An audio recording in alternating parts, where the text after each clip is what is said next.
Bro.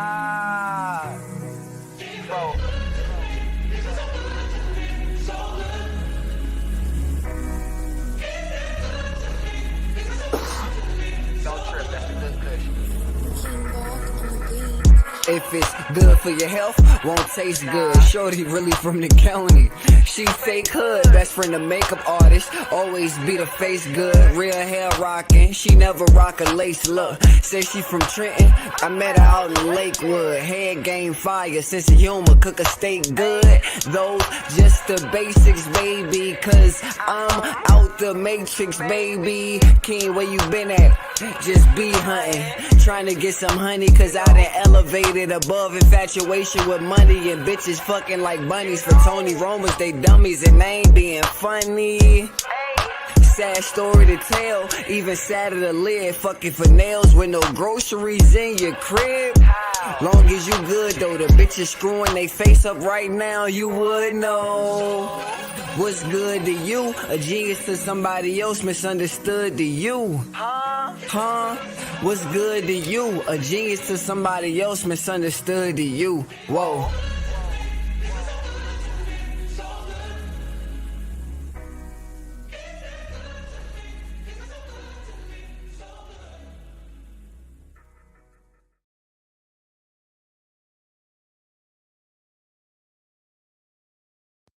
We ain't got no We ain't got no audio. All right, There we go. now we got audio. Yo, what's up? What's poppin', man? It's your boy King Bot, KB and GBAK. With me as always, I got my man Primetime Naeem. Primetime, what's up? What's good? Also, I got D in the building, man. D, what's up, man? What's good, fellas? For sure. Yeah, man. Shoot, 2 more podcasts for the year, man. How y'all feel, man? Oh, come down to the end. Yeah. This one and the next one, man. And then we out of here, man. You know what I'm saying? We out of here. We'll see y'all in 2025 type, you know. Man, it's crazy, man. Like I just remember starting this joint, man. It's just like the journey that tis the podcast and this couch. And this couch. You know what I'm saying? Like the journey that was the podcast and this couch and this setup, man. It's insane. But man, how's everybody feeling about, you know what I'm saying, the way the year ended, man? Shoot, man. I mean, just in general, my year. Yeah. Because 2024 alone has been fucking crazy, man. I mean, we had the whole Cat Williams thing to kind of like start everything off. Oh man, We had he called it. Yeah, the Diddy whole situation with Cassie. Mm-hmm. Jay-Z getting caught out, CEOs getting shot. And we're gonna get into all of that. The Drake Kendrick beef, right. Which led to other beefs. Chris Brown, Quavo, like it's been a crazy year. Yeah, I will say so. So let's go ahead and man, look, they brought something back. You can't end the year without bringing something back from the past. Well, they brought something back from 2006, man. So the Duke Lacrosse accuser, Crystal Mangum, you know, she made the statement that it was all a lie, and I'm like, yo, that's fucking insane. Yeah, that one surprised me. This is fucking insane, yo. Like all lies will be exposed. I am at the point now where it's like, yo, this is crazy. Like, why would you? I don't know. I know you got something to say about it. Oh man, I was flabbergasted. I was without words when I heard it. I mean, I'm gonna be honest, man, and I don't know if it's because of Duke and their like upper class, like white privilege. Oh man, I thought these motherfuckers was guilty as hell. I was like, yeah. I thought they was too. I was like, lock them motherfuckers up. Oh yeah, they did that shit. They definitely did that shit. I thought they was guilty too. They came out there, you know, they had money for some good ass lawyers and all that shit. And still got convicted. Yeah. That's nuts. Yeah, that's nuts. So what happens now? I want to hear Derek, because Derek, you went to school with I went to school with Crystal. I went to middle school and high school. Are you fucking kidding me? No bullshit. Oh shit. No bullshit. Did you work at Sugar Bears? No. Oh, okay. I was in Atlanta by the time she okay. shifted. But yeah, she had a baby early. I've known her for a long time. She used to be good people. I was actually in Atlanta when the thing happened, but because I knew her, people always ask, you know what I'm saying? I mean, it hit national news, man. Oh, it did. It did. It hit national news. I did hear about it, and obviously everybody asking me because I'm a Duke fan and all this other shit. So, like, whatever. But I don't follow Lacrosse. Yeah. How the fuck am I? Yeah. You like Duke? You should know everything. Oh man, whatever. But it I do remember it was really bad. Like there was damn near a race war in Durham. Yeah. Over this shit. Yeah, I remember it was big. It was a lot. It was a huge thing, and everything was divided by the racial line. Yep. So now that she said it was a lie, I don't know why she would do it. We know why, man. All right. You gotta tell us why, man. You gotta tell us why, Bruh. She's trying to get the bag, bro. It's always about. It's about the story, interviews, and it's always about future shit. Yeah, she can cash in on this shit because, like I said, it was national news. Yeah, it's all about the bag at the end of the day. Yeah, but shit, she gonna end up spending that bag back because if she make any money off of them expensive lawyers are coming back. Oh yeah, no. So they're taking it. That's why I don't really understand. Like, whatever bag you might obtain is gonna get sucked dry from you because you owe a lot of people a lot of stuff. You know what I'm saying? Because you lied on these people. Yeah. Did she ever say why she ended up coming out? I don't know. No, I didn't look that deep. I didn't look that deep. I didn't see that deep. I saw the headline and heard the headline of the story was, you know what I'm saying, that she lied on those Duke lacrosse players, and I was just like, oh wow. Yeah, I saw that. That was crazy. Right after all these years, man. But I mean, sometimes kind of reminds me of that whole Emmett Till situation. And this is like racist reversed. Yeah. You know what I mean? Where she was on her deathbed, so she damn near dead. She didn't have nothing to lose, and she admitted that she lied about that shit, man. Yeah, and that's sick. That's sick. You looking up the story? Yeah. Man. Yeah, it doesn't say. Bro, she said she wanted validation from people, bro. God. Come on, man. Come on, Mr. Zuckerberg. That's what she said. She said she wanted validation. I think so. Go ahead and jump on that portal, baby.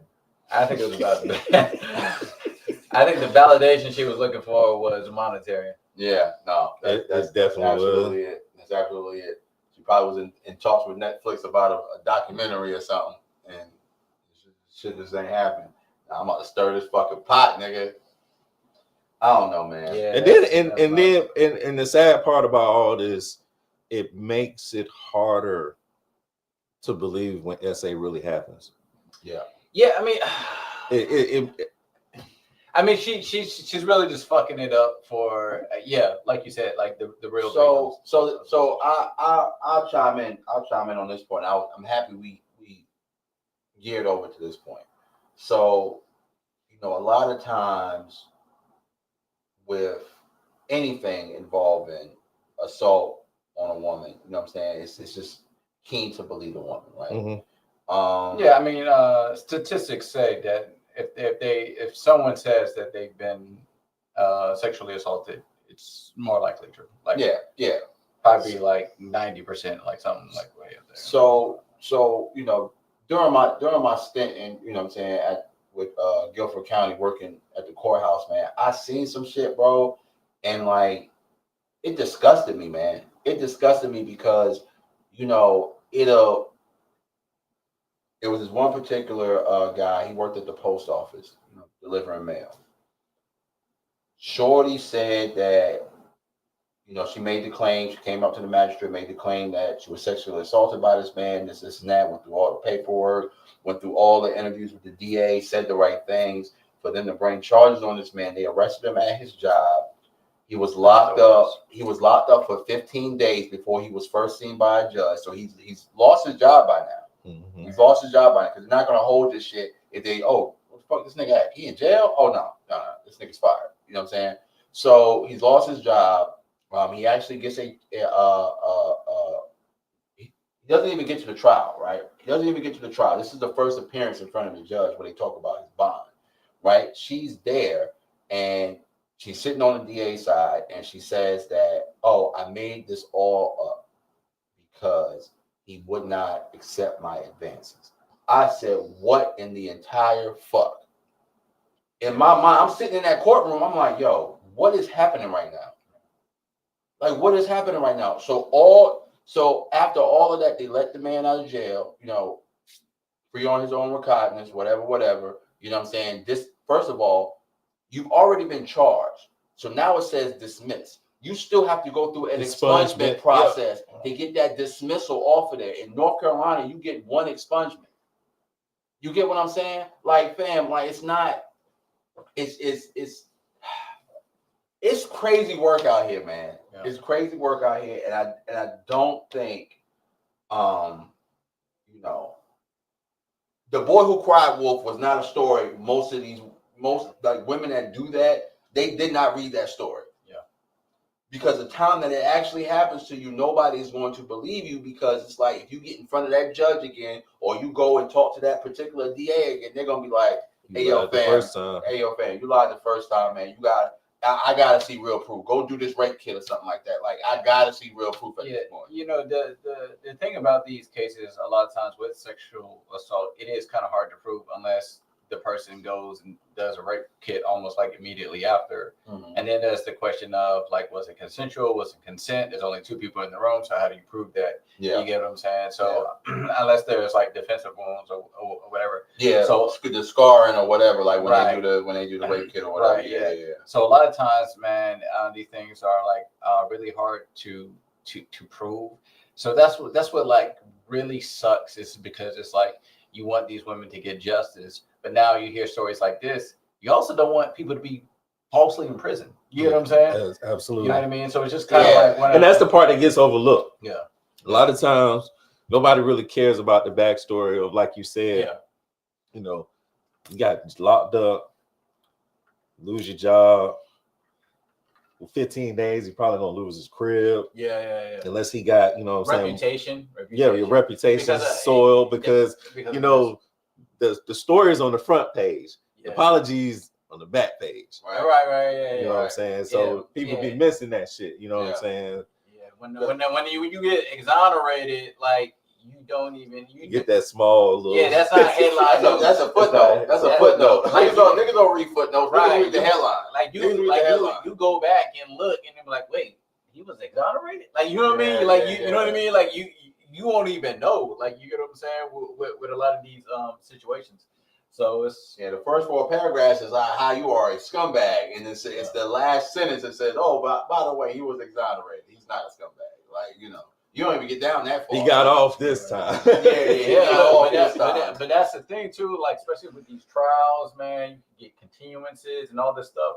So you might drag this shit on. You might have to wait a whole year before your name is cleared. Yeah. So that's a whole year that people think you're a scumbag. That people think you're a scumbag, bro. And you know, I mean, being, you know, called the R word is probably like the worst thing you can call someone. You know what I'm saying? Yeah, or P.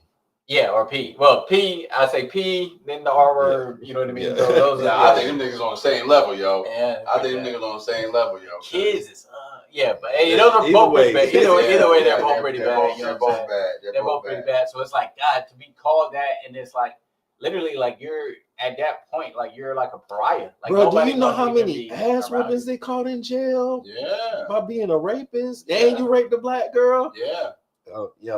It's that butterfly effect behind the scenes after stuff happens. Yeah, that people don't know. You don't know none of that. Y'all don't. I promise you, if I was them, knowing that I didn't do anything wrong, I'd have shaved my head and joined the Aryan Nation, bro. You might have had a choice. Yeah, might not have had a choice at that point. You know what I'm saying? Like, bro, put me down, whatever I gotta do. You know what I'm saying? Like, I gotta survive.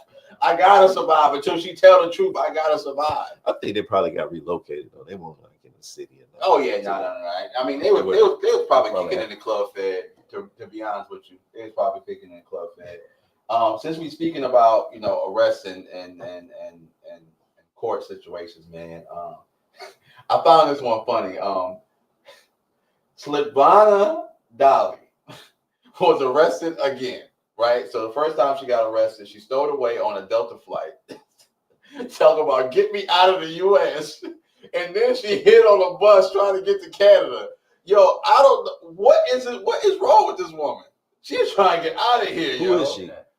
Just a random Russian woman, bro. Oh, because okay. I think she was trying to go to Paris first, right? Yeah, she was on the Delta flight going to Paris. And I guess because She's now broke. she had an ankle monitor on. Yeah. So they arrested her. I guess she was trying to go to Canada. She made bail. Yeah. They put her on monitoring, right, until her trial. She cut the ankle monitor off. First of all, when you cut that ankle, when that ankle monitor breaks skin, it's supposed to alert. It's supposed to alert whoever is in charge of said person, right? Mm-hmm. They didn't know she had enough time to hop on a bus and head towards Canada. Yo, fam, are you fucking kidding me? Somebody is dropping the ball here, yo. Somebody is dropping the ball. Like, yo, I want to know who was responsible for her monitoring. Because as soon as it breaks skin, it alerts. It's no delay. Like as soon as it breaks skin contact, like you know how motherfuckers used to do back in the day, put it on their cat or their dog, and then go out. You know what I'm saying? Go out for the night, and then you know what I'm saying, slip it back on themselves. You know what I'm saying? When they got home, nah, bro, you can't do none of that. As soon as it breaks skin contact, bro, it's over for you. Mm-hmm. You got to shower with a fucking booty on, nigga. It's like, yo, fam, it's not a game. Yo, what's up, D? Hey, D. What's up? Dang, she hardcore. She said, fuck it, I'm out. Yeah. Nah, dead ass, she did, yo. I was about to say, man, she ain't had no money. Just that's what I'm saying, bro. She's supposed to cash app on. I want to know why she was trying to leave, though. Like, what did America do to you, shorty? Like, why were you trying to leave? Yeah, I don't. I don't know. Yeah, that make it sound like she's running away from killers or something like that. Yeah. I think the Russian mob might be after her, yo. So she's trying to get out of here. Was a mule. No, what's the movie Rush Hour 2? They was looking for the girl, the bald head girl. She had the list on her head. Xiaojin. Yeah. That was Rush Hour 3. Was it 3? It was 3? Yeah, I thought it was 2. Yeah. Because they was like, oh man, that's a man. And she's like, I'm a woman. I went to the base with a damn freshman. She said America's some shit. She need to go. I mean, it could be it, man. I don't know.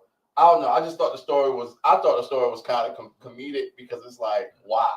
Like nobody has said why yet. You would interview this woman and ask why, but you know, it is what it is. She's just trying to get it. I did want to briefly touch on Snoop Dogg and Dr. Dre dropped the album called The Missionary. I mean, it's two of the greats, man. And I ain't gonna lie to you. Did you on bump? Have y'all heard it yet? I heard a snippet. You heard a snippet? Yeah. I think, you know, as far as, and I'm a Dre fan. You know what I'm saying? Like I like Snoop, but I'm a Dre fan. So like I know, you know, what Dre do when he get on the boards. You know what I'm saying? So like, yeah, I'm a Dre fan, man. And just to see them iconically working together, man. I think, you know what's crazy to me, bro, is how all these like OG legends are out here still dropping music. Mm-hmm. You know what I'm saying? You had Dre and Snoop, but you also had LL Cool J. Mm-hmm. Yeah, you know what I'm saying, bro? It's like, yo, these guys still out here, still doing this thing. You know, yeah. But it's an art to be in a legacy act, right? So when you're a legacy act, you can drop and you still have your fan base. Yeah, you still have your fan base. You know, you're not going to sell 1 million units. You already know that. Yeah, you know what I'm saying? You know, your fans will, you know, here to hear your music. Yeah. So you're gonna sell to your fans regardless of what you put out. Right.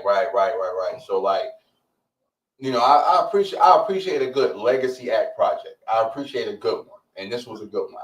In my opinion, I feel like this was a good one. If y'all haven't heard it yet, please go check it out. I feel like, you know, you can't look for a Kendrick Lamar album out of this because it's not that. You know what I'm saying? You have to look at it for what it is. It's Snoop and Dre. But yeah, if you like Snoop and Dre, man, you gonna listen to it anyway. Right. It's gonna sell itself. It's for the hardcore fans. You know for sure. Was it like a Chronic vibe, or was it like Snoop? I mean, Doggy Style. Or, I would say you take. I would say if you took the Chronic and Doggy Style and put it together, because you could tell they both worked on each and every track together. It wasn't just, I make this beat and Snoop, you rap on it. Okay. You know what I'm saying? Okay. Yeah. All right. So moving on. This is the last Dreamville. They dropped the tickets. It's the final Dreamville. Man, that's crazy. And so I will say this. I do like that it is the last Dreamville, and this is why I say that, because sometimes things have to run its course. It's run its course. I personally didn't want to see Dreamville 24. I'm happy he did 5. I'm elated that he did 5. Right now, will I be attending 5? It's not looking likely. But however, if I do, I'll be working at 5. Right. So I won't be there as a patron as I've been through 1 through 4. I will be working at 5. But I do think that, with Cole and, his disposition with this beef between Drake and Kendrick, I think it's good that this is the last one. This is the last one. You put your all into it. But it's time for somebody else to step up. It's mad artists in North Carolina. It's mad artists out of North Carolina that can actually do what Dreamville has done. You know what I'm saying? It's time for y'all to step up. You know what I'm saying? Y'all got to do something. And that's my take on it. The other thing too, man, we're still waiting on the fall off. So I'm assuming that he's gonna drop it right before. Okay, I hope so. Yeah, I hope so. We've been waiting on that album drop for a while. So yeah, I'm thinking he's gonna drop it maybe like a month before, like really drum up the anticipation. Yeah. I think I'm gonna go. And the reason I'm gonna go is because I've never been. Me neither. Yeah. Me neither. I was looking forward to. I was hoping like I could get in this year. So I'm happy that I might have an opportunity to do it, because if last year was last year, I was like, I didn't have a chance. Yeah. But like you said, it's ran its course. Yeah. There are plenty of artists that can pull it off if they wanted to. Yeah. I'm not sure if they want that responsibility though. And that's true. I think honestly, because that's a brand, like it's a lot. Honestly, I think who should be up next to do it? Fucking Rhapsody. Rhapsody should be up next to do it. And I think that would bring a whole different crowd, because you're not going towards the same niche, right? Mm-hmm. That would bring an entirely different crowd. Rhapsody has worked with countless artists, so when she comes out on stage, she could pull Masego out, West Side Boogie. She could pull it's so many I can't even think of them right now. But she's worked with so many, and Anderson .Paak, like she can pull these people because they only a phone call away from her. Mm-hmm. You know what I'm saying? So it ain't gonna be as big, but it's gonna no, because Dreamville wasn't big when it first started. It wasn't. I promise you, bro. From the first Dreamville to the 4th Dreamville, that crowd has grown astronomically, because it's like, people are noticing now. Like it takes something to be hot for people to jump on the bandwagon. Mm-hmm. Word of mouth is an incredible thing. We think that it's the internet. No, it's not the internet. It's word of mouth. Word of mouth has just changed because now people can see the visual of, let me do this recap, right? Let me just take a couple of videos while I'm out here, throw them in CapCut and make it look good. And then boom, I got a TikTok that then reached 1 million people. Right. Because it was like, I'm not going to North Carolina for Dreamville. What's in North Carolina? And they're looking at it like, they look like they had a great time. Yeah. So, I mean, no, there's definitely some potential there. I I just wonder is like, can you attract the big names? I mean, you know, you mentioned like some great artists, but they're not necessarily like mainstream. You know what I'm saying? And that's my only thing with that. Is like, okay, are you still like? I think it'll still pop. Yeah. But is it gonna be like mainstream? Is it gonna be something that hits Shade Room? You know what I mean? You get what I'm saying? So where it's like more. I think it will. It eventually will. Like when you first start off, maybe not. Yeah. But like you said, once stuff gets rolling, people want to be a part of something that they think can be like something special. Right. And that's how Dreamville ended up. Because to me, Dreamville was more or less for us in the beginning. Yeah. People from all the over people the country. from North Carolina. It's a tribute to Fayetteville, Durham, Raleigh, my people. And then it became, a money maker, a money grabber. Yeah. So then, okay, let's attract other artists and other groups. So with that being the mindset, they will be able to attract other artists and stuff. It might not be like super major names, but music is music. You know what I'm saying? If this shit legit, it's gonna rock. Yeah. So that's exactly how Dreamville was when it first started. Literally, you had your Heather Victorias, your Rhapsodies, your Ruben Vincents, your and the other artists that performed was the artist on J. Cole's label, was the Dreamville artist. Yep. You know what I'm saying? Like you did, like, and J. Cole headed it up. Like I remember I was there, so it's like, you gotta start off small to get big, man. But yeah, I just wanted to get your guys' take on that, man. I just thought it was, it was the end of an era. Yeah. It was nice. Yeah, it was the feed worthy. All right. So let's talk about the aftermath of Luigi. Because my man is making waves. He is being called a hero by the public. Like in the court of the public, he is a hero. Now, everybody in law enforcement hates him. But in the court of the public opinion, he is a hero. So for those of you who don't know, Luigi is the young man who has just been indicted, right? He's just been indicted today of the murder of the CEO of United Healthcare. So the internet has been in an uproar. He has become a hero and a sex symbol. in just a few short weeks. Yo. But I had to go back, so I re-downloaded X, and I went back and was looking at the tweets under his name, and these women are sick. Mm-hmm. These women are sick, yo. They love him and fell him, boy. Sure, man. Y'all remember Ted Bundy, boy? Ted Bundy had the women all been that courtroom, man. Screaming, boy. They love them some Ted Bundy. That's sick, man. I just think it's kind of wild, man. Like, all this random stuff is happening, and then then the CEO of Cash App got stabbed. You know what I'm saying? Like, yeah. Like, what is happening? And then, so I was watching the press conference while I was at work today, and they were talking about how some group, it was an unnamed group, they were throwing out these cards on the street with like the CEOs of like these different companies on it, and like it's like a hit list. I was like, that's crazy. I said, is it open season for CEOs now? Like, what are we doing? Yo, what are we doing? Well, I mean, that was the big discussion. Is like, is this going to start a trend? Like, you know what I'm saying? Like, is this just the beginning? So yeah, I don't know, man, and especially like with the guy. I mean, he 3D printed the gun. And the silencer. Yeah, so I mean, you gotta add that in there.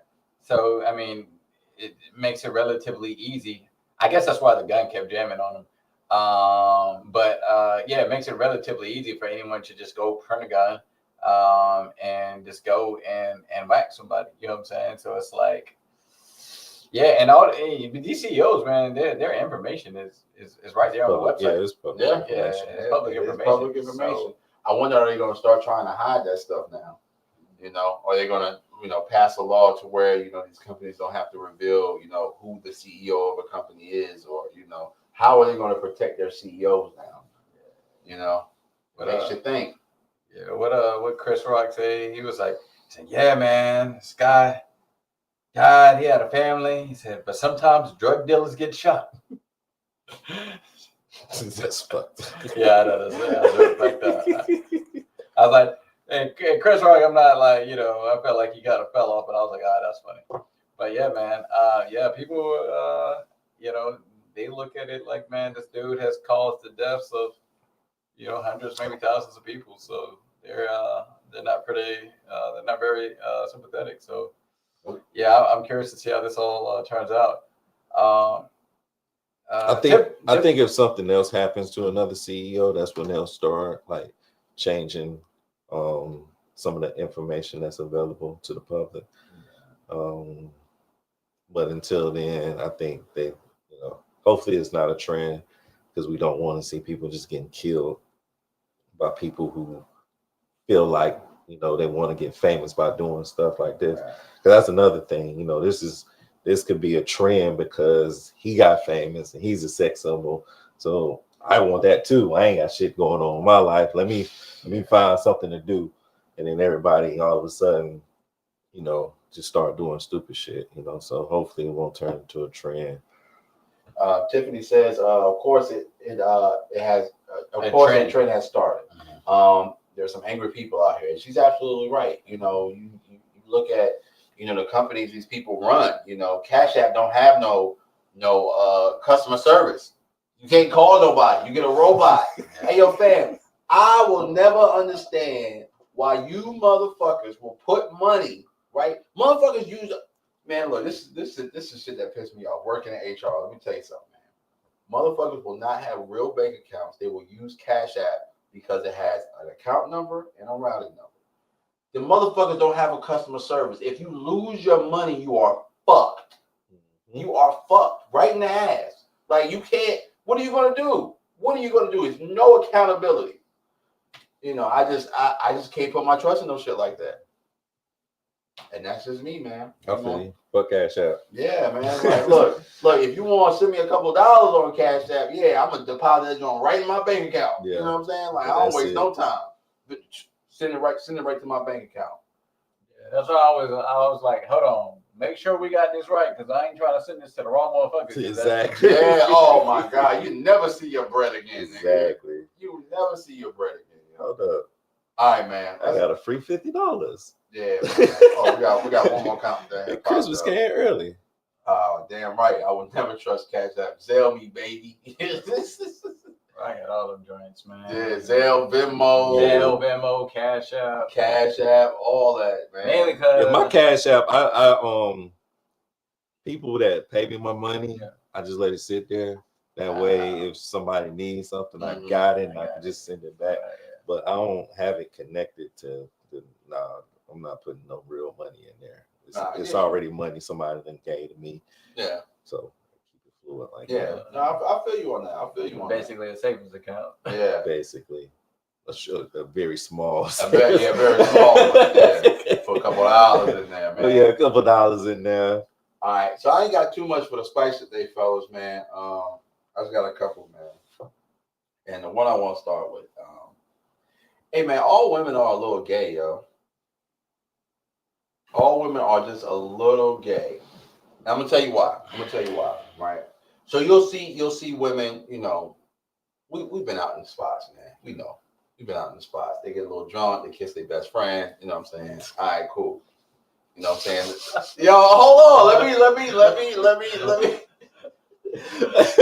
I'm mad how casually you said it. They get drunk, they just start kissing. You know how it go, man. Yeah, Tuesday. This is a regular. Yeah, tequila and tacos on a Tuesday, man. You know what I'm saying? You kiss your best friend. You know what I'm saying? They reconcile you the right way, man.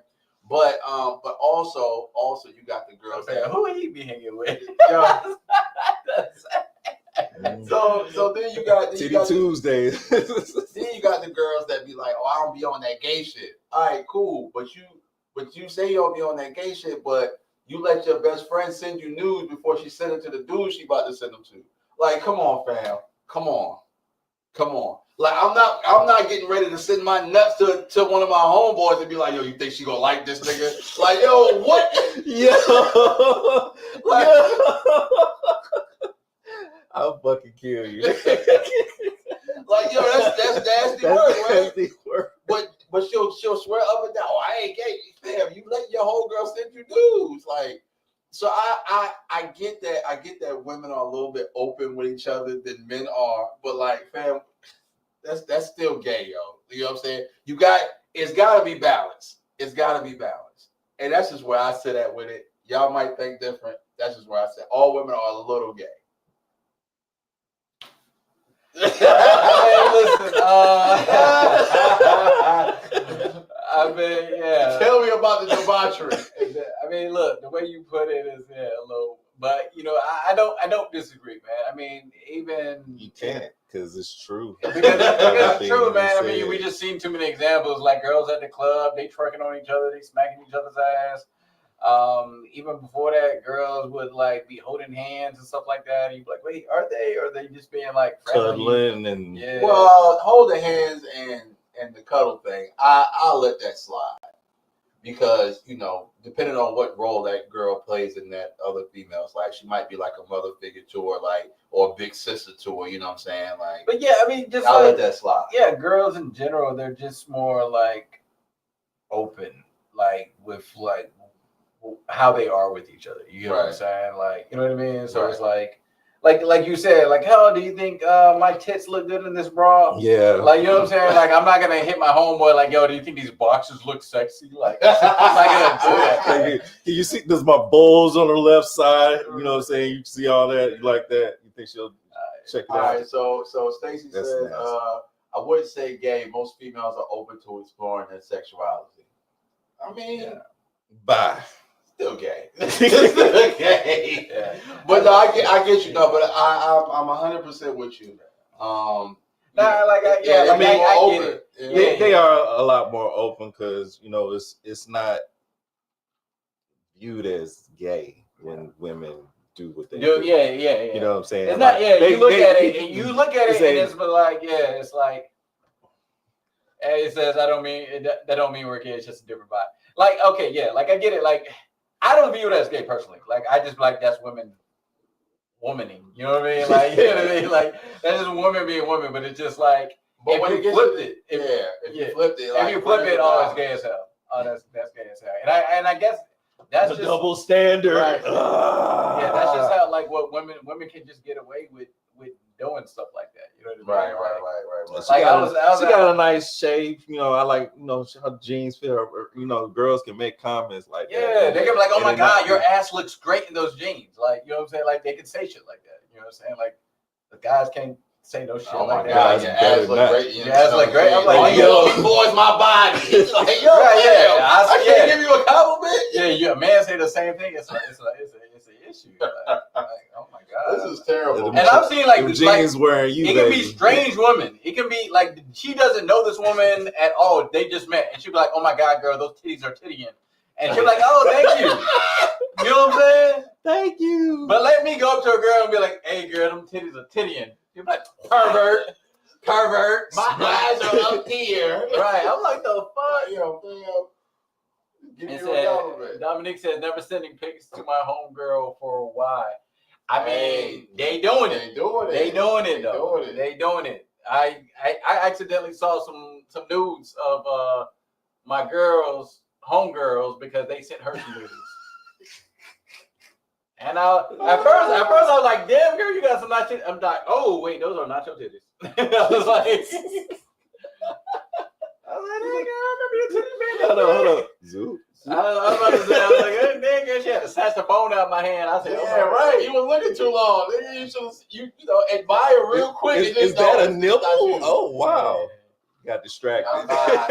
She said, I'm buying. I don't send pics to my homegirls. Yes. Never mind.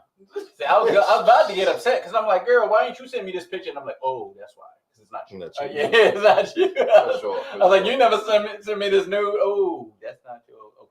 Okay. All right. So I want to, since we're talking about nudes, We're talking about we're talking about women. Pecan pie. What's up? Wait, what the hell is this topic I popped in on? You gotta be on time, man. You gotta be on time. You gotta be on time. I send pics to girls I'm messing with. It's a difference. Okay, fair enough. Fair enough. Fair enough. So this topic I wanted to talk about. He got distracted. Nah. This topic I wanted to talk about is I had a way to bring it up and then I lost it, but I'm gonna get it back. Don't worry about it. Let me walk through it. The titties tingling, tittying. What you say? The titties. The titties and titties. That's what we should have named this podcast. God, we always miss the mark. So I was on the sideline of a heated debate. So it was a young lady she had just got rejected by a guy, and she went back over to her homegirls and was talking. Now this group of young women were right by me, and she was like, "Well, what did he say, girl?" "Oh, well, he don't mess with women my size." And the friend's reply was, "A woman can't control her size." And I just kind of looked up and was like, "Huh?" I was like, I was waiting for her to bring reasoning towards it, and she did. And I felt like I needed to bring this up on this podcast because, my good brother Prime, I know he's gonna have something to say about it, and I kind of want him to kind of get it out. Because if you were in earshot, like I was in earshot, I'm pretty sure you would have said something. Oh man, His that would have been with a cane. That would have been a long conversation, but like. Here's the thing, man, and it really kind of like gets under my skin a little bit. But so it's a lot of people, and I've been seeing this online too. It's funny that you brought this up, but a lot of people are discussing whether like fat is a choice now because of the the body positivity movement and all this other stuff. Like people are like, oh, is fat a choice? Mm-hmm. And yes, it is a choice. I mean, listen, right? It may not be a thing of like sometimes you get there and you don't know how you got there. You get what I'm saying? But like subconsciously, like there's all these little choices that you make that led up to these situations. You know what I'm saying? Now, some of it may start when you're a kid, and your parents are feeding you whatever, so that's your parents' fault. You know what I'm saying? So me personally, I don't blame anyone for being fat, but I do like for staying fat, like that's your fault. Like you get what I'm saying? So even if you have like a thyroid condition, which is, I don't know, like super rare, I don't like, or you got into like an injury where you can't move and whatever. You can't help it. Like, you know what I'm saying? You can definitely help your size. Like at least to some magnitude, you know what I'm saying? Like as we get older, we're gonna be less active. Mm-hmm. So it's easier to gain weight. Yeah. But you can diet, eat better. We all can do that, you know what I'm saying? But we just need to be more active. And a lot of times people use the fact that they're busy as an excuse not to be active. Right. Because you can find 30 minutes to do something that will benefit your health. Right. As opposed to not doing it for the 30 minutes. You know what I'm saying? So it's easier to not do shit than to be active. Right. And it can be an excuse. I do know of other health conditions where, you will gain weight, but you shouldn't be morbidly obese. Right. And then, like I said, if you ate better and just be active, it wouldn't be that big of a deal. You don't have to be a gym fanatic or, lifting weights and all that stuff. As long as you're active consistently and you're not feeding your body with bullshit, you'll be all right. Yeah, but this is the other thing, right? So there are certain like conditions or diseases that cause you to like burn fat or calories much slower. Mm-hmm. Now, there's no disease that just creates fat and calories out of nowhere. You know what I'm saying? Like you still have to eat. Yeah, that's what I'm saying. You know like what I mean? You still have to eat. Your body just may not be breaking it down as fast. So there are certain you're in control how much you consume. You still are in control and what you consume, of what how much, and how much. Right, of what you consume and how much you consume. Even though your road might be tougher, you know what I mean. Genetics has a part into it. Mm-hmm. You know, my metabolism is not like most people's metabolism. You know what I'm saying? And everybody would tell you that because I eat like crazy and I just don't put on weight. So it's like you out of the house, right? So it's like quickly, right? So Tiffany James says I was very petite in my 20s and 30s. Once I got in my 40s, my weight was really has really picked up. I gained 70 pounds. Woo! Yes, certain things like your metabolism will slow down as you get older. As you get older, you know what I mean. A lot of things can change. So like you can for females, hormones play a part as well. Yeah, absolutely. I think females in general hold more weight. So for guys, it's much easier to lose weight. But I mean, with all that being said, it's not out of the realm of your control. Like I understand you have pregnancies, hormones, stuff like that. But still at the end of the day, you know what I mean, what you consume. So you can be doing the same thing every single day and then kind of like, well, she didn't really say it exactly like this, but like Tiffany James situation, she can be doing the exact same thing. And then all of a sudden the same things that she was doing will lead to gaining weight because of her body, you know what I'm saying? Like has just changed and it's not burning calories like it used to. But if you're in a caloric deficit, you will lose weight. The problem is that for certain people, certain individuals, they just because of whatever conditions or they might have, it's way harder than let's say like me or you to lose weight. And then also people are comfortable doing what they're doing. Yeah.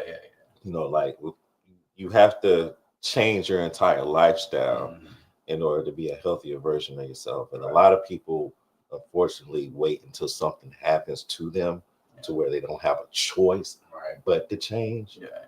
So being proactive is the best solution. You know what I'm saying? When you do feel yourself gaining weight, you know, moving around a little bit more sluggish, especially as you get older, because that metabolism does slowing down. Mine is still like running wild. Amazing. Damn. At 65. At 65, mine is still running wild. I can't. Well, I've been gaining a little bit more weight recently, but still not like, you know, other people that I know. Obviously, you know, I'm only 10 pounds heavier than when I was in high school. Right. It's like 1% of people that can say that shit. You know what I'm saying? Especially like 20 plus years after you graduated from high school. Yeah. So, but even still, my diet isn't perfect. I got love handles. How I don't know, but I have. But even with the exercise, you know what I'm saying, the muscle is sitting on top of the love handles. So I got to change my diet in order to lose that fat. I told somebody I was fat and they laughed at me. So I would have laughed at you too. But yeah, man. I just want to say to the women too, like for those who are interested in like losing weight, I definitely recommend. I know there's not a lot of them, but I definitely recommend finding a female trainer because a female trainer will better understand how to get your body right than a man can. You know what I'm saying? Because he's just gonna exercise you. Right, he's just gonna exercise you. Another thing too is like a lot of like male exercises, they don't want to piss off their female clientele, so they will go a little softer on you. Like women will tell you like it is and get you right, and they can understand exactly what you're going through because to these ladies' points, it is very different. Us men losing weight versus them losing weight. Yeah, absolutely. But yeah, but it's still doable. It's still doable. Yeah, it's still doable. To the main topic, it's still within your realm of possibility of controlling it. It just for certain individuals, it can be hard as shit, unfortunately. Right. That's all I have for the spice, bro. All right. So we're gonna jump into the real topics for the night, man. I ask y'all, where the fuck did we mess up, man? Where are we going with this? Because I saw it in the thing, and I was just like, okay, what the fuck is this motherfucker talking about here? Because it can go in a lot of different directions. It can. Where did we mess up, man? Where did we mess up as a people? And this is harping back to the other podcast where we showed the mom showing up to the other guy's house. The other guy's house. Okay. And where did we mess up to where women are treating their sons like their boyfriends? Where the fuck did we mess up, man, as a people? You want to go first? I don't know where the root of it was, but I know a lot of things that have been the cause of it. The crack epidemic. Which took a lot of the male role models and father figures out of the household. The 3-strike rule, which kept people away from their families. So the 94 crime bill. No, I'm not gonna go through all that. Hey, hold on. Let me throw the alley to him since he ready for it. You know what I'm saying? The 94 crime bill. Nah, he got his beard back. So he got the stats. Now he got the stats and shit. Don't inflate the stats. I mean, it just really depends on like where you want to go back, but it all kind of really starts kind of like where you said, where it's like the crack epidemic. And then how they started criminalizing black communities. What it was the 1/10 rule or something like that. What was that? Do you remember that? Where they were like the way they were sentencing heroin and crack. It would be like you get like 10 times. Oh yeah, it's the 1/10 rule. Yeah, the 1/10 rule. You're getting like 10 times the sentence on crack versus like powder cocaine. Yeah, cocaine. You know what I'm saying? Which is white people drug, black people drug. Yeah. Expensive and cheap.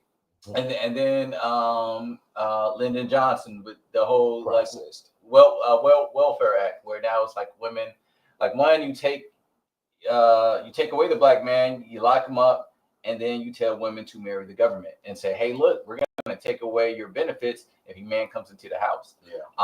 And so essentially, that's the background, but essentially it comes down to single parent households. The statistics of single parent households are just undeniable. I'm going to take it a step further, though. All right, go ahead. Because before we even get into the single parent household, our villages were destroyed. It takes a village that is non-existent. And that's where we went wrong. We stopped caring about each other as a community, as a people. And we got on our high horse and figured I can get paid, I can get, I can do me. And it's just me, as opposed to, as opposed to collective. Once we started thinking as an individual, we lost power as a people. So that's the root of where we really fucked up, when we decided that I am more important than us.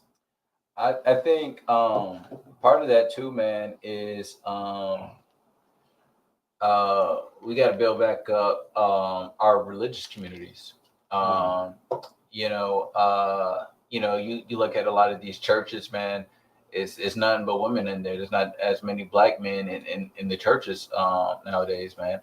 And me and him. That's an interesting point. I did not think you would say that. Yeah.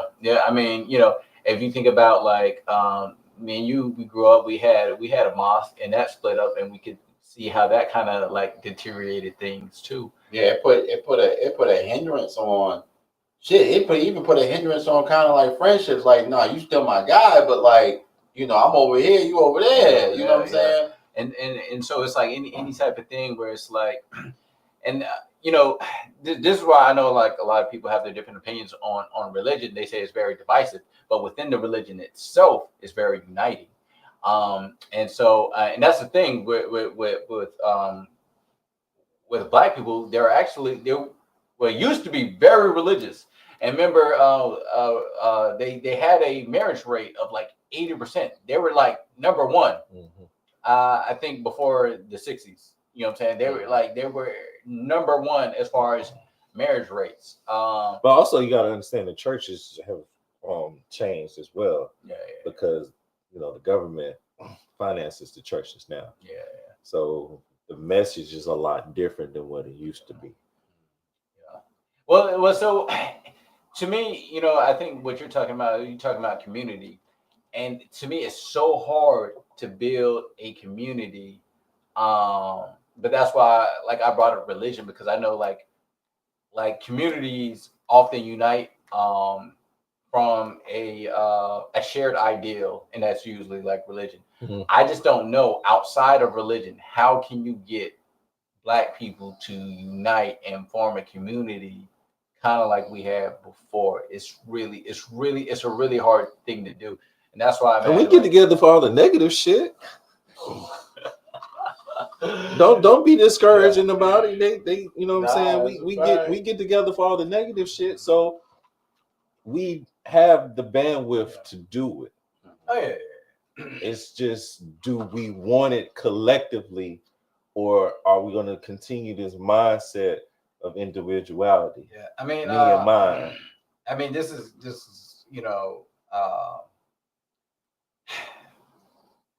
we have to focus on the youth. That's where it all starts, man. It has to, like, we need more youth. It's harder than just focusing on the youth, because the parents are fucked up. But even if we do try to cater to the kids, with the parents being all messed up mentally, they can cause the conflict. You seen the little league episodes of parents, they got the kids involved doing something positive, and they acting a fucking fool on the sideline. Yeah, you're right. So it's not just about the they're kids. Lost, though. They're lost already. We're not changing though. But there's, by them being adults, they still carry the major influence of the child. Larry says, I think we went wrong trying to gain access to spaces that were not our own. It left us vulnerable for attacks and infiltration from outsiders. So that was the other direction I wanted to go in when it came to integration. Yes. And it's like, did that do more harm than good? A lot of people say fuck MLK for that, but I got a comment on integration. Yeah, but it's here's the thing. It's not that black and white, because the other thing too is, you got to think, at that time we didn't have the same resources, nowhere near the same resources that white people had. You know what I'm saying? So it's like, certain things could only be gained through like white businesses, and you know what I mean? So it's like, and we didn't have the same amount of like black lawyers, black doctors, not like we have today. And so it's like we kind of had no choice but to integrate. But the problem is, we should have went out and got what we needed and then brought it back to the community. But what's happening is, like, black people are venturing out to these like white spaces, and then they're staying there because they're like, oh shit, this is kind of good. You know what I mean? And so it's like, you know what I mean? It's like, how do you? I get what you're saying. Yeah, how do you bring people back to the fold when it's like, it's kind of like the thing, like, hey, I made it out the hood, like, you know what I'm saying? But hold up, though, like, on the flip side of that, when you leave, you try to come back, and you ain't from here no more. Yeah, well, that's you ain't one of us. You know what I'm saying? So I can't just put it off on, you know what I'm saying, them leaving and not wanting to come back.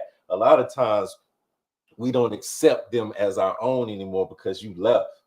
Yeah, no, I think that's. I went through that personally. You know what I'm saying? Yeah. Like I'm an Atlanta ass nigga now. You know what I'm saying? I'm like, yeah, okay. I've heard enough stories about that.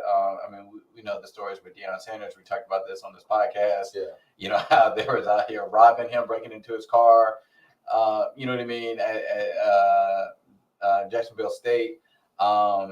Cam Newton has talked about how he's tried to like come back and it's he's not feeling. Kids jumped him in the 7-on-7. Yeah. Not yeah. You didn't know about that? The video when he was fighting those. That's what it was about. Yeah. Okay, I didn't know what it was about. So and that's another thing too. We have to destroy this thing of being us. Or not only that, like associating blackness with the struggle. Yeah. Like, if you didn't come from the struggle, you're not one of us. We have to destroy that. We have to destroy that because we are now having third generation wealthy blacks. You know what I'm saying? Yeah. So we can't get lost in the classism. Even though that happens with white people, they can afford to have classism. We can't. You get what I'm saying? We can't divide ourselves where it's like, oh, fuck those rich black people over there. They bougie. They da-da-da-da. We, you know what I'm saying? We can't afford to have that because we have to work together so we can like really attain it. Yeah. On a larger scale on a larger scale. You get what I'm saying? And I think that's the thing. It's like, dude, if you ain't eat hot dogs with just regular bread slices, you're not one of us. You know what I'm saying? You don't know what's going on. You don't know the struggle. You ain't serve sandwiches. You ain't serve sandwiches, bro. Like you ain't, you know what I mean? And so that's what I'm saying. It's like, dude, like even if you didn't grow up in the struggle, like you're still black. Stacey Madrick said, at the end of the day, a lot of people have a crab in a barrel mentality and would rather keep each other down versus trying to uplift and motivate our youth to achieve greater. Yeah, absolutely.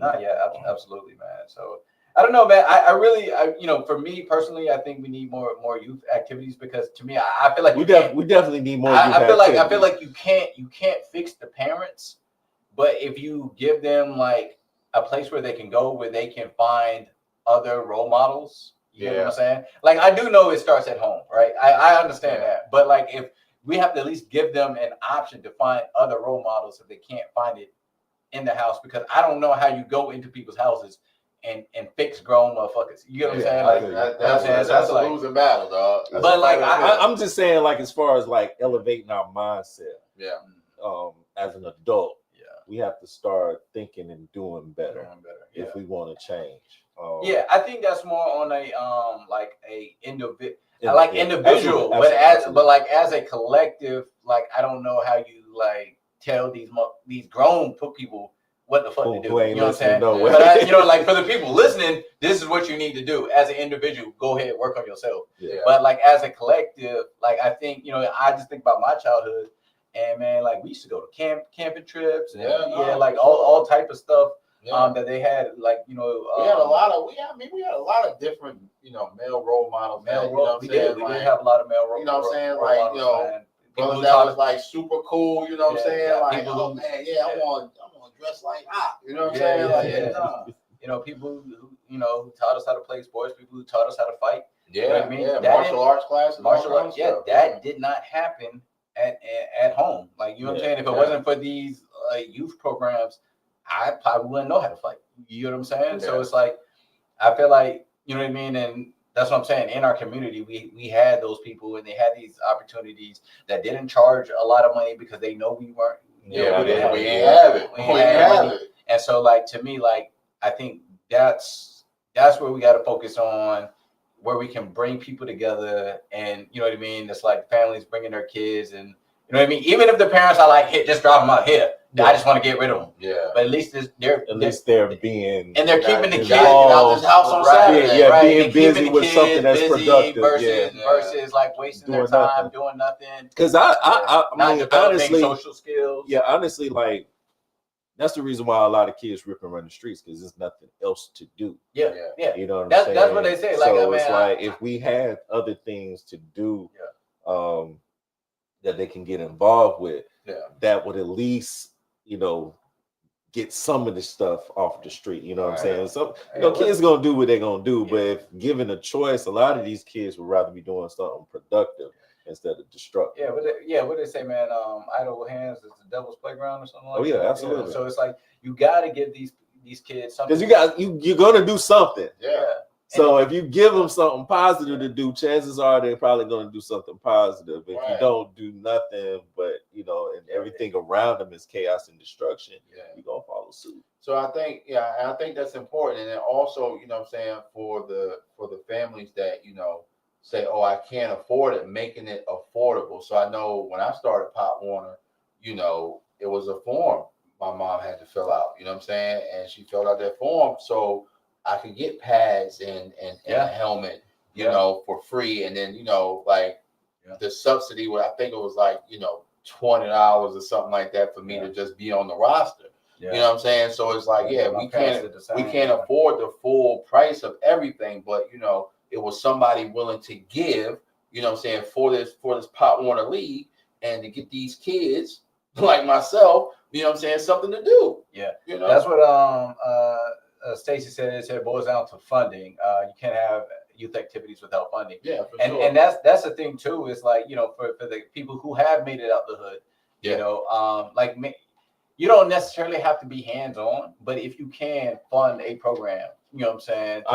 You probably do have to be hands-on. The people, they greedy with the money. If you just let I see what you're saying. From that degree, I guess what I'm saying is like, you ain't gotta like show up with your Rolls Royce and like risk getting robbed. But what I'm saying is at least be like involved in as far as the structure and the ins and outs of the building, but like of the business. Yeah, but you don't have to be on the day to day. But you don't have. Yeah, that's what I'm saying. For the people who did make it out, like you don't necessarily have to be day to day.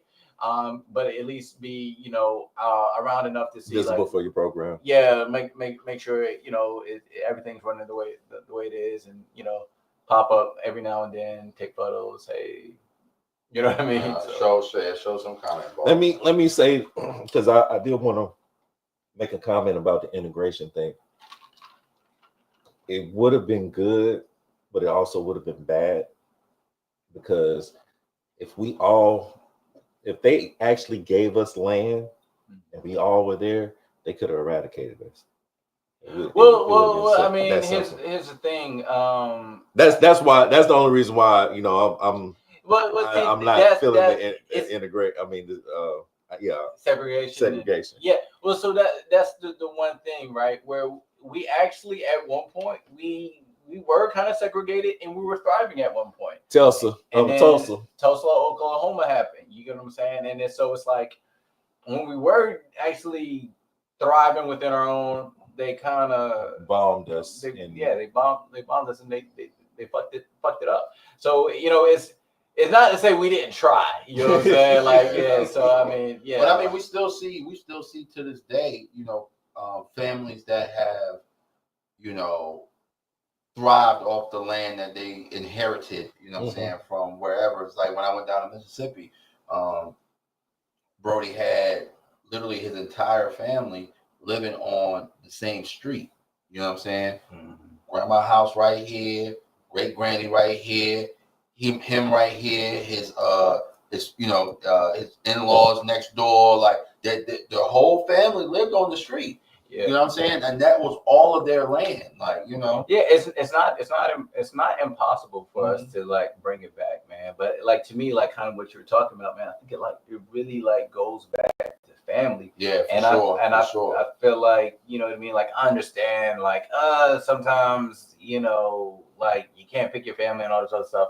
But like when you look at communities who did thrive, it's because they had family structure, a great family structure, and they kept it in the family. Like they just kept it in the family. You know what I'm saying? And that's what I like. Hey, like I'm with nepotism because I'm gonna do the same shit and keep shit right in the family and keep that money flowing, so it doesn't like you don't just die and that money just like goes right. And then another thing, we do as Black people is we don't talk about money with our kids. I'm not saying us, the generation above us, the baby boomers that raised us. That's not a conversation because it's like, oh, that's not a conversation you have with a child. No, you need to have that conversation. Like I appreciate my mother for having me sit down with her and her teaching me how she made that little bit of money pay all the bills in that house. You know what I'm saying? How she would sometimes have to be like, all right, well, this shit ain't getting paid this month, you know, and I'm gonna go ahead and take care of this because we gotta have our lights on. You know, borrow from Peter to pay Paul. Yeah, robbing Peter to pay Paul, man. You know what I'm saying? But I appreciated that so much because, you know, that's life skills that transition for me to being in a space where shit, I ain't got no income coming in. Like, I need to make this shit work. You know what I'm saying? Like, something needs to shake. Mm-hmm. You know what I'm saying? So, you know, it's you know. No, it's just good thoughts, man. You know, good thoughts on how to yeah, that's so true. Never. What? I don't know what I was saying for her to say never. I don't know if she's like behind in the video or ahead in the video. I can't tell. I can't tell. It said fast goes back to structure. We have to rely on the village. We have the money, degrees, experience, and power of some sort. We need structure and discipline within our community. Yeah, I think at this point in time, like, yeah, we definitely have. We have enough resources. We have enough resources. We just have to have that will and desire to want to do it. Dude, I mean, like, there's probably like 5-6 black billionaires that I can think of, like, just off the top of my head. You know what I'm saying? So it's like we have black billionaires now. Billionaires. But let me ask you this though. Do you think the main reason why it hasn't happened is because they don't want to get out of line and jeopardize what they have with the white folk? I mean, you know, like, you know, with the scandals that seem to happen to affluent black men who try to make moves in a different direction. It seems like every time that happens, some kind of scandal presents itself. Yeah. You know what I'm saying? So do you think that that's the main reason why we're not as vocal about it, or like making moves towards, you know, because we should have a black bank, like they got some. I mean, like a major got you, yeah. Black bank. You know what I'm saying? They, of course, they got, you know, stuff, but we should have a major black bank out there. Yeah. Like you said, you got 5 billionaires, multiple millionaires. It's a lot of money on the African American community that we can do stuff with. The same way they're doing stuff with the money. Yeah. We should have our own schools. We should have a whole bunch of other stuff going on, but it's not happening. Yeah, man. Listen, man. Here's the thing, man. I mean, like, Dr. Umar tried to do his little school thing and it tore his ass to shreds. I mean, I think the thing is too is like we got to understand that some of the shit is tough to do. You know what I mean? It's designed to get us. Yeah, it's hard to kind of break through. LeBron has his school as well. So it's like, you know, people they're trying. There are some people who are trying for sure. We're just facing an uphill battle, man, and that's just like the harsh truth, man. It's an uphill battle, man, and we're doing what it, bro. Like if we're talking about a race, we're like laps behind, and even when we started to catch up, they was like, nope, you stop, let the white people run some more. Asians, you guys can go. What's that Family Guy joint? When it's white people go, and then it's like, now black people go. He hit the little gun. White men go. And it was like, yeah, we think we're gonna win this. Black people go. And now we took off, nigga. Yeah, when the white guy was like, he's like, oh, there's a black guy's chasing us. That was a terrible. That was the terrible. That was a scary, terrible skit, yo. Yo, Family Guy, bro. Undefeated. Undefeated. Undefeated. All right, so we're gonna switch gears for a second, man. That was some good conversation. I appreciate y'all fellas for that, man. Hey, yo, fam, I haven't even introduced the topic yet. This shit. He triggered. All right, he's starting to sweat.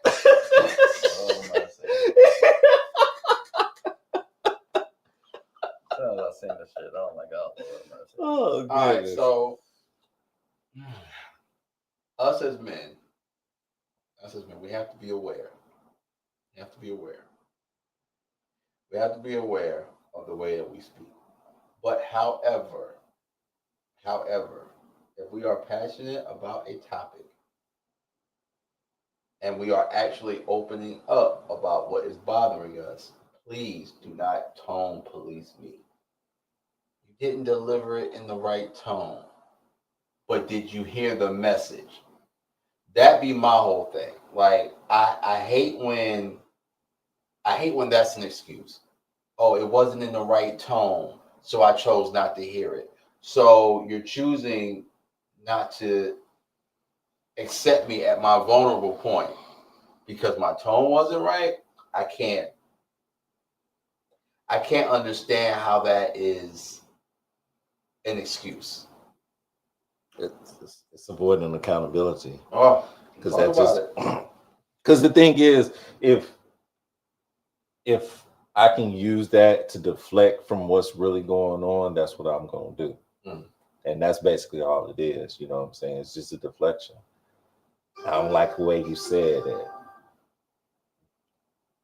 What does that have to do with anything? You know what I'm saying? Did you hear what I said? You know what I'm saying? This is what the issue is. This is what the problem is. But if they're going to use that as a deflection, they won't try to hear you in the first place. So just leave that shit alone. I'm riding with you, brother. I'm gonna give a little pushback. I don't think this shit is gonna fly because we already seen with Kevin Samuels, bro. Like women are just women needed delivered a certain type of way. And I know it's like, fuck the delivery, bro. Like, have you heard it? I know that's how we think. D says, so let me ask y'all a question. Do you receive information when someone is talking to you, talking at you versus talking to you? No, I agree with that. I know that was a question, but but no, what she's trying to get to is as far as like, you know, a lot of times, like, and I guess the point I agree with is I don't like when someone is talking at me versus like talking to me. You know what I'm saying? Like sometimes I also think that's different from tone. Yeah, that's different from tone. That's different from tone. Yeah, it's different from tone. But yeah, you're right. What I was gonna say before that comment was I think like also with men and like we have deep voices, bro. You know what I'm saying? And sometimes that scares women, bro. You get what I'm saying? So it's like I feel like with that too, like Nubian Queen. Who is the Nubian Queen? Hey, you gotta know who it is. Nubian King 26. I was about to say my queen is here. Oh shit! No one can hear you when you're yelling. Men started zoning women out with her tone. Yeah, no. Absolutely. Like, yeah, I don't think like again, like yelling. I don't think that's we're not talking about like anything aggressive or being disrespected. It's more or less like you say, you know, when you're talking at somebody, you kind of being disrespectful towards that person. Right. But we're just talking about in this moment of me telling you what's going on, you know, it's passion behind what I'm saying. You don't scare women, bro. But how deep your voice just got. But that's what I'm saying. Like in that moment, you're expressing yourself. You're not being malicious. You're not, you know, there's nothing malice about what I'm saying. Yeah. I'm just passionate about what's going on, and I'm passionate because I need you to hear me and understand. Here's what I will say though. I feel like it's there's a double standard where like women can yell, but then as soon as you like match the energy, it's different. You know what I mean? She can be like, I'm doing it, and then you, and then it's like, now it's like, whoa, okay, wow, really, you're yelling at me, like, you know what I'm saying? Like it's different. You know what I'm saying? So it's like women, like y'all don't know how much patience like we have to have because we can't really match that energy because it can come off a little too aggressive. Nubian Queen, passion and respect should coincide. No. Not necessarily. Yeah, I mean, when you're passionate, you're passionate. Yeah, passionate. I don't think it has anything to do with respect. If you're just passionate, you're passionate. You know what I mean? Like I know, like with us guys, like we can get really, you know what I mean, riled up and start going. That doesn't mean I don't disrespect D. That doesn't mean I don't respect. Because like, the thing is, like, during a conversation, we can be like, passionate, we can be animated, but there are also lines that we understand that we don't need to cross. Right? Yeah. Because now, if I'm calling you out, that's what I'm saying. Like, it's not about the disrespect aspect of it, because we're not being disrespectful. We're just being animated and passionate in that moment. Yeah. So we can exchange. We can go back and forth. Blah blah blah. But there's no reason for me to disrespect him. And there's no reason for him to disrespect me because we're engaging in a conversation. Now, the thing is, people don't know how to converse anymore. Yeah. And when I'm losing the argument, that's when we start getting to the disrespect. Yeah. Because I lost I'm losing the argument, so I got to throw a cheap shot in there. And that's when, the tug of war as far as the respect factor comes in. And that's when people get disrespected and all that other stuff. But we're just talking about adults. Yeah, adults having a conversation. Yeah, I think, like, especially me, like, I love a good debate, and I can get very passionate about that. Yeah, we say this all the time. Me and Pride fall out all the time because he be passionate. I'm just as passionate. You know what I'm saying? I can't rock with you on that. It's all good. You know what I'm saying? In that moment, it might get elevated, but it's not like we're gonna disrespect each other. You know what I'm saying? So once we understand it's getting to that line, we both will just fall the fuck back. I think you know what I mean. Where lines get crossed is when, like, obviously, like, name calling or being condescending or ad hominem attacks that have nothing to do with the subject. Like, to me, like, as long as we're staying on, like, the topic versus, like, personal attacks, that's when I'm like, okay, like, we still engaged in the conversation. But, like, and that's what the shift is. It goes from a conversation to an argument when the disrespect comes in with the little shady comments, the condescending tone or talk, how you interact with people and stuff like that. So D says, so do y'all hear women when she is passionate, since those are the words we are using. Also, D, I've heard men shut down a woman when she is passionate about what she is talking about. There's no disrespect. She's just explaining how she feels. Nubian Queen, passion indicates love and care. Love should come with respect. Immaturity and poor communication causes you to start raising your voice. My 2 cents. Not necessarily. Not the voice, because that's what we were speaking to earlier. Like the raising of the voice. Like, okay, sometimes if I'm passionate, my voice might get elevated. And that's the thing, though. As far as us, that disrespect, I don't. I mean, I raise my voice in a game of spades. We get excited. You're entitled to get excited about what's going on. And then also by us having, like, lower tone voices, in order to be heard, sometimes we have to lighten it up. You know what I'm saying? So we can be heard. Because what the fuck?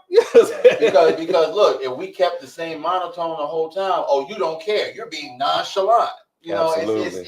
It's a lose battle if we're looking at it like that. You know what I'm saying? There's no way we can win.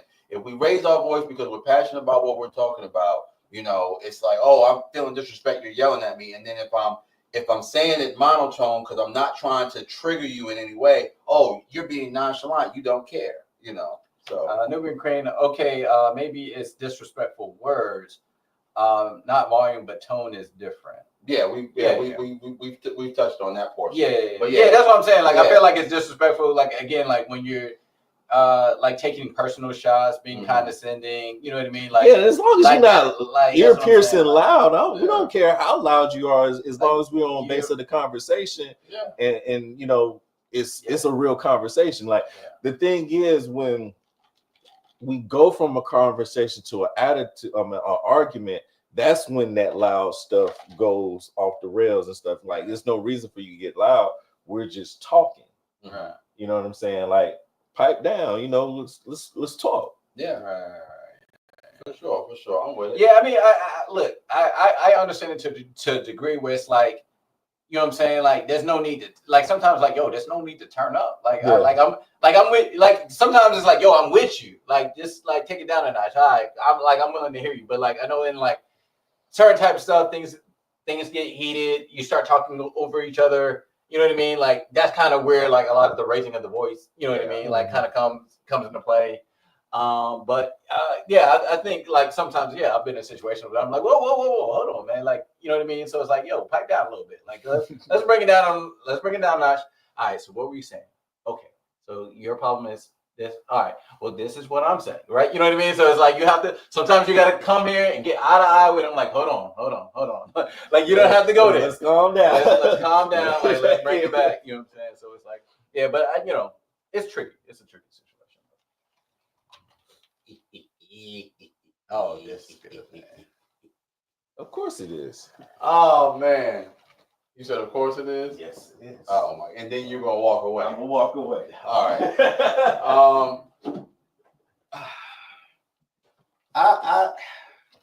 I'm on the fence about it. Really? I'm on the fence about it because like what is hyper independence? What is hyper independence? Well, it is important that we we got to define what it is. Define hyper independence. We got to define what it is. Hyper independence to me is basically when you say like, yo, I don't need nobody. Like, I'm good without nobody. Mm-hmm. It's just me, myself, and I I'm straight with that. I think hyper independence is this ideology that you can do everything on your own, which isn't true. Nobody's able to do everything by themselves. Somebody helps them somewhere, or somebody has helped them get to a point, along the way. So that's why I say it's a extremely toxic mindset to think that nobody has ever did anything to help you get where you're at, and therefore, like, it's okay for me to brag and boast that I don't need nobody ever. That's the whole thing. Like, we ever hear like self-made millionaire. That's rarely true. Like, or probably never true. You know what I mean? There's always somebody helping you along the way. You know what I'm saying? Even if it's an inheritance, you know what I'm saying? Somebody died, so you can be all right. You know what I'm saying? Yeah. I mean, my thing with hyper independence, man, is like, people, like, we're human. Like, this is not. It's not like a shot against anybody. Like, we need human interaction, bro. Like, we need people. Like, we're not robots. We're not meant to be robots. You know what I mean? Like, that's what, like, to me, like, true independence means like you're a fucking robot. Like no, like, you have to engage with people. You have to lean on someone, and not only that, like, you're not God either. You know what I'm saying? Like, you know what I'm saying? Like, to me, you're saying, hey, I never need help. Who? What? Huh? I never needed nobody. I never need nobody. Like, you're gonna stumble, you're gonna fall, you're gonna get sick. You need somebody. So this whole, like, so to me, hyper independence is very toxic. Yeah, and it also goes to what I was saying about the village. You know what I'm saying? Like, people who are hyper independent don't believe in the village in the first place. So it goes against what makes us tick. So that's my only thing. I just want to throw that out there. Okay. Yeah, no, I think you guys wrapped that up pretty well. So I kind of just wanted to see what y'all wanted to define it as. That's why I brought it up. Yeah, I mean, and that's the thing too. It's like, even if you look at the people who like isolate themselves, like the actual people who do that, those are the weirdos in the community. You know what I mean? Like, those are the people who you like, man, that person is weird. Stacey says, I don't think it's toxic in maybe the sense you're relating it to, but hyper independence is linked to trauma. I mean, it's still bad, even if it's linked to trauma. You know what I'm saying? So it's like, it can be linked to trauma, but most of it is linked to trauma because at some point in time, you depended on somebody and they didn't fall through. So you got this ideology that you got to get it. I got to get it done on my own.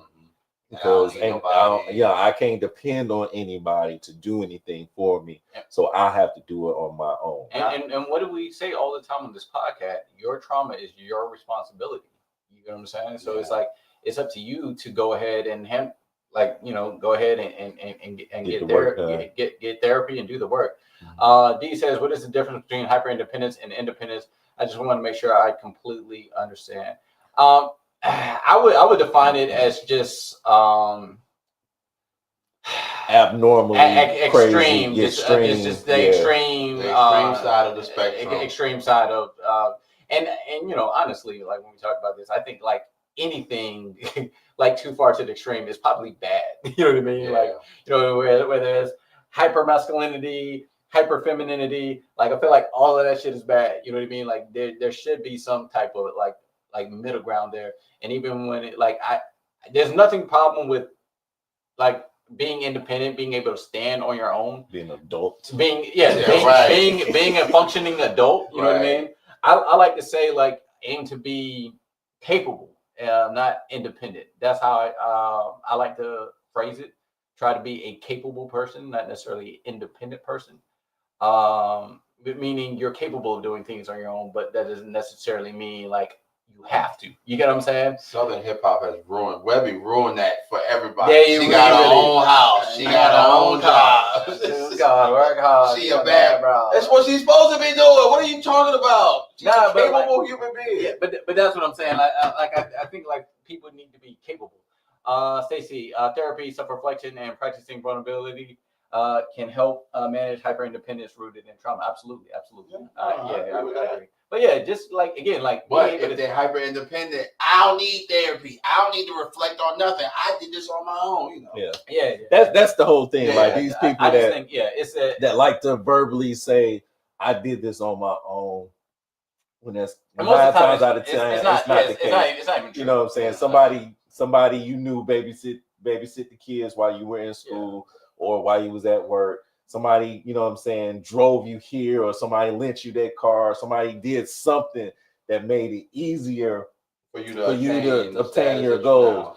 And like this ideology that people can do things on their own is just blown out of proportion, and that's where the hyper, you know what I'm saying? Yeah, like I think like people like I understand like being proud of yourself for being able to do something on your own, but also it's not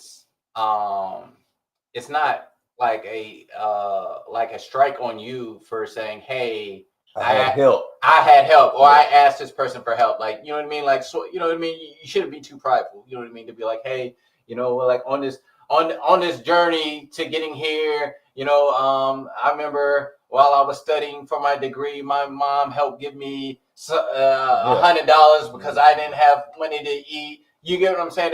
Like, you know what I mean? Like, that's not something shameful. That's just an APA book that I needed, you know. You know, or you know what I mean? One of my classmates. Somebody did something for you. One of my classmates helped, you know, I couldn't afford the book, so they lent me their book. You know, it's a lot of people that can help you along your way. And like I said, nobody it like got there on their own.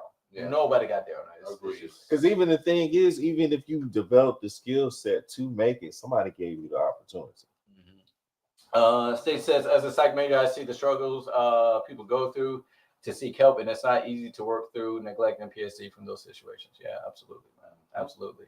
But yeah, man, freaking the Facebook guy, Bill Gates, Zuckerberg, Zuckerberg. What's the Amazon guy? Bezos. If you go back and listen to their stories, they did not start those companies on their own. Zuckerberg had those twins that put in money and invested before he even got started. Shit, Bill Gates had niggas sneaking him in the fucking in the classroom where the fucking big ass computer was. Because the computer was a wall, nigga. And like, Bill Gates actually had a partner, but nobody talks about him because Bill Gates ended up being like the head dude. Yeah. No, I'm telling you, none of these people like do it on their own. If you go and look into their story, they're like, okay, well, this person helped out here, this person did this. I mean, if you look at Zuckerberg's story, I mean, there was the twins, there was some other, like when Facebook blew up, man, he had to give they were shelling out percentages, bro. People were coming out, man, and he was getting sued left and right because he was trying to take it on as it was him. Yeah. But like, man, so many people took him to court and they had a legit, there was like, no, I did this. I programmed this part. I invested this money. I set up the service. Zuckerberg ain't do all that shit. He's one person. You think he's gonna fucking become a billionaire by himself? Fuck no. Like, nah, this shit doesn't happen. Come on, Mr. Zuckerberg, man. All right, man. So this is really one that I wanted to touch on before we got up out of here, man. So good to you, but not good for you. Yeah, man. So I think that now people are only searching for attraction and they're not searching for compatibility. And I think that is why we're not even going to talk about marriage. We can talk about relationships failing. Like relationships fail because you are not compatible with that person. You just like how that person looks. You know what I'm saying? Like you just, you're attracted to something about that person, you know what I'm saying? And it's like, but you guys are not compatible on any other wavelength at all, except for looking good on the outside. Because, like, for instance, man, I got a homeboy, and Brody dates some baddies. I ain't gonna lie, he pulls some baddies, but they be rotten as fuck in the core. You know what I'm saying? Like they just terrible human beings, and it's just like I'm not one to judge your love, trip. You know what I'm saying? Hey, bro, I'm gonna give you the best advice I can, but like, you telling me the stuff that she's putting you through, and it's like, hey, fam. Why are you there? She don't like she you, bro. bad though, bro. Like I just can't leave her. Fam, that's the only reason why you there. Does she even know what you like, my nigga? Like, you know what I'm saying? Does she even invest any kind of, stake into you? You know what I'm saying? Like, does she pay attention to anything that you got going on, but you hanging on? You know what I'm saying? And it's not like he a bad looking guy. You know what I'm saying? Like, he pulled her. Like, it's not like he's a bad looking guy, So my thing be like, yo, just because just because it's good to you, not good for you. Yeah, just because it's good to you don't mean that's good for you. It's the aesthetics look nice. The aesthetics look nice, but the car trash. And it's a lemon. The like you said, a lot of times that's the reason why like hookup culture is another reason why that is like that, because if I like you, I can create a vibe, we can hook up. Yeah. And usually most relationships came or started from situationships or hookups these days, because they like each other aesthetically, nice vibe, have sex, enjoy having sex with this person, just keep doing it. And then it's like, well, since we fucking all the time and we kicking it all the time, we might as well be in a relationship. Right. And once you do get in a relationship, then you start actually having conversations about life. And then you find out you ain't got nothing in common. That's basically what's been happening. It's like, and when you put it that way, it's like people get turned off when they learn each other's minds. You know what I'm saying? It's like, that should have been the first thing. Just because y'all both like, you know what I'm saying, a certain hookup culture. Yeah. Hookup culture has dissolved communication. Like, there was a time, since I'm old as fuck, there was a time where you had to get the girl number. Nigga, we was alive then. y'all always throwing me to the caveman here. You had to get the number from the house phone. From the house phone. Man, we was driving there. But seriously, like you had to like talk to them. Yeah. You know what I'm saying? Like, and through those conversations, you actually saw whether you liked them or not. For sure. And vice versa. You know what I'm saying? So there's already more of a foundation because y'all are communicating. Yeah. Now, especially like because of hookup culture and then online dating. Yeah. You swiping. Yeah. You know what I'm saying? Ain't nobody reading that shit. You swiping. You look good, fat ass, bam, bam, bam. He got some ice, whatever, bam, bam, cool. 6 feet, bam, bam. So it's all aesthetics. Yeah. That gets you that conversation, but conversations dry because can't really talk to nobody through text. Nah. You can exchange messages, but you can't have a real genuine conversation. Right. You know what I'm saying? And that's what's lacking in relationships, conversations. Ain't nobody talking on the phone no more. Mm-hmm. We texting. You know what I'm saying? So like them late night calls where you know, yeah, man, I'm getting tired. You know what I'm saying? I'm going to sleep. No, I'm not going to sleep. I'm sleep on the phone. Hey. You know, so you are sick. You are sick, man. Hey, chill out, bro. But you're not having those levels of compatibility in relationships anymore because they're not having the conversations, and that's what's lacking in today's relationships for the most part. No, you hang up. No, you hang up on 3 hang up. Right. You know what I'm saying? That art has been lost for a while. Yeah, and the thing was, like, you really didn't want to hang up on this person. Mm-hmm. Like, it wasn't even a play for some pussy back in the day. Like, it was enough of a vibe and a genuine conversation. You didn't want this shit to end. So you want to hang up the phone. You know what I'm saying? So, yeah. You know what I'm saying? You had to hear somebody snoring on the other end for actually to hang up the phone and stuff. Yeah. Because you were actually interested. Hot on the pillow. You know what I'm saying? Jumping, running all night. You know what I'm saying? Parents mad, man. Phone dead. They can't find the phone. You know. That's what it is. They pick up the phone in the other room and that shit going, man. Who got the phone off the hook? Yeah. Tiffany says, conversation is very important to me. I need to know where your head is at. What are your goals? What do you want in life?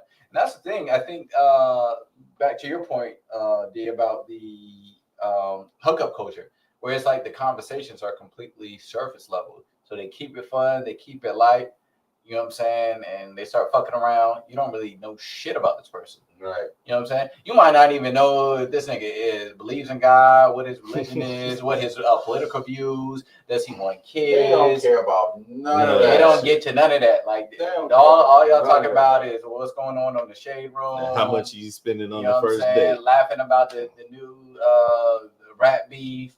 You know what I'm saying? You know what I mean? Like, and they just keep it surface level. It just is keep it fun. Nubian Queen, do you guys generally like talking to girls on the phone still, or is it a means to get her vagina?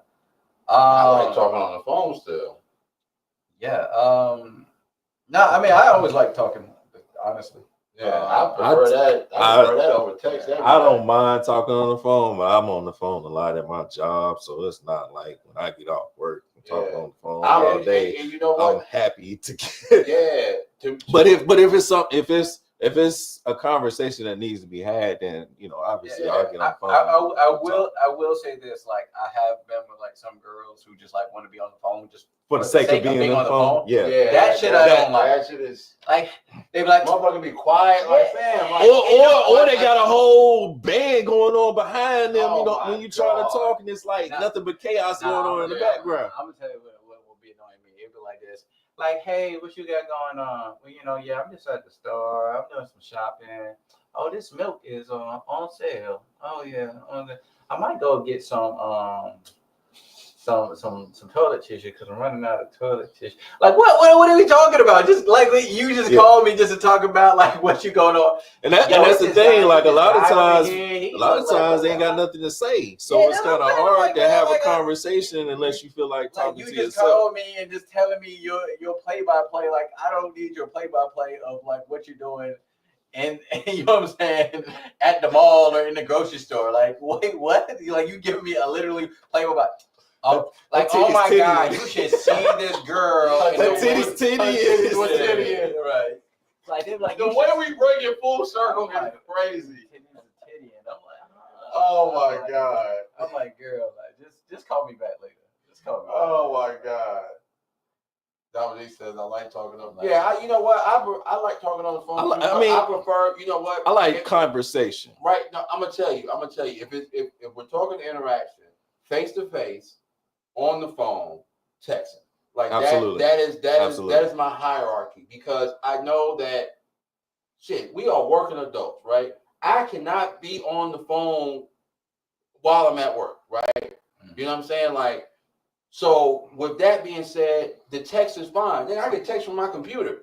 I'm not bring my computer to work. Yes, I can text from my computer. I'm solid. We straight. We can continue conversation when I get off of work. You know what I'm saying?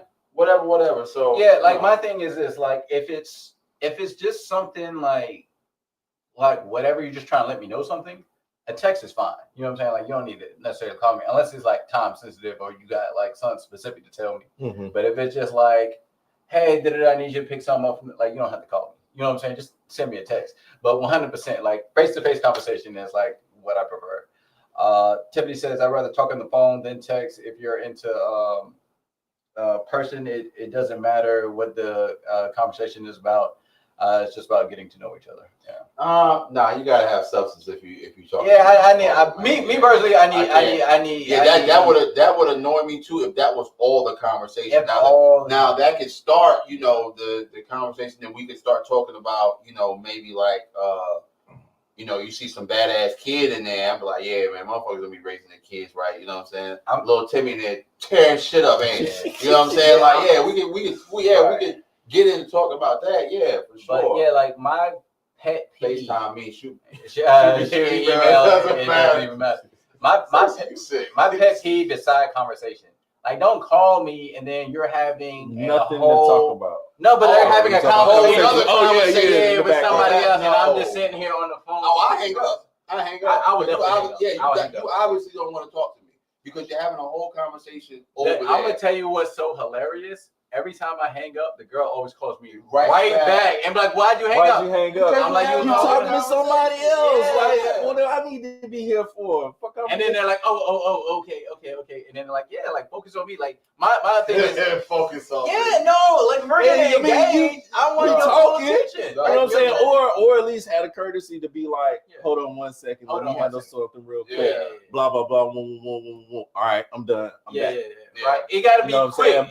But if it's like I'm talking to you 1 second and then in the middle of the conversation, girl, you know what I'm saying? Go ahead and throw the oxtails in the oven for me, whatever. It's like, and then back and forth. My thing is this. When you can't hear the other person and you over think there, and you think, like, what the fuck are you talking about? Like, what are you saying? That happens to me too. Where they'll be like, like, no, I told you I'm at work. No, I'm not talking to you. I'm talking to someone else. And then it happens again. And it's like, I'm like, all right, yo, I'm just, because I don't know who you're talking to. You talking to me? You talking to them? Like, I'm like, what the? I'm too busy. Dude, you're supposed to wait. Hell no. Hell no. That is not happening. So substance, I need the substance. Like, just call me back. Like, just call me back. Yeah, just call me back when you got time. When you got time, just call me back. Yeah. All right, man. Last topic of the night, man. How much control is too much control? As far as what? Definitely need context. No, so all right. So we talk about being men, being leaders, with the women that we are with the partners that we are with. But how much control is too much control, right? Like if you have a partner, how much control are you giving up? And then how much control do you expect to have within said situation? It's making you think. Because like it depends on how compatible y'all are. Okay. That's what compatibility matters. Because this is why I do this. I'm the old head, so I already got it. Compatibility matters because in order for a relationship to work, both parties have to submit to a certain degree. Okay.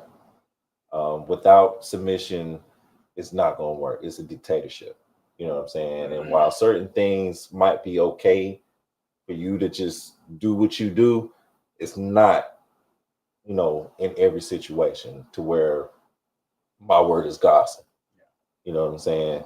Also, like I said, by you being compatible with your mate, you know where their strengths are.